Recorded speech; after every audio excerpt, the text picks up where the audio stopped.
over the last 2 days, announcing a strike against alleged drug boats in international waters on New Year's Eve and one on Tuesday. Now, the strike on Tuesday is different from many of the strikes that we've seen the U.S. military carry out to date, in part because they say that these vessels were traveling in a convoy, multiple ships traveling together along what the U.S. says was a known narco trafficking route. They were targeted and destroyed, according to the U.S. Southern Command. But interestingly, there do appear to have been survivors from that initial strike, two individuals jumping overboard and abandoning their ship before it was destroyed by a second strike from U.S. forces.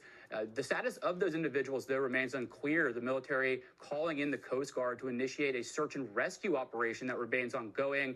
So far, those individuals have not yet been recovered, but that is a different handling of survivors than we've seen from the military in the past. Obviously, there was the September 2nd strike, where the military killed 2 survivors from an initial strike in what is known as a double tap. That has prompted allegations of an alleged war crime against Defense Secretary Pete Hegseth and the commanders involved.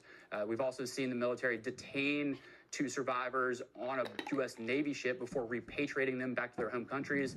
And in a third strike, we have also seen them essentially call the Mexican authorities and have them lead a search and rescue mission that ultimately did not recover the individual. So this is really the latest in this months-long campaign that we've seen the U.S. military carry out, targeting alleged drug traffickers in international waters. But it also comes as President Donald Trump is escalating a pressure campaign on Venezuelan leader Nicolas Maduro, who he's gone to great lengths to connect to this drug trafficking operation and to drug cartels that have been designated as foreign terrorist groups. We reported last week that the CIA conducted a covert strike inside Venezuela itself. That was really an escalatory move by the Trump administration. So we'll be watching to see both how these strikes in international waters continue to play out, but also if the Trump administration decides to take additional action targeting Maduro himself.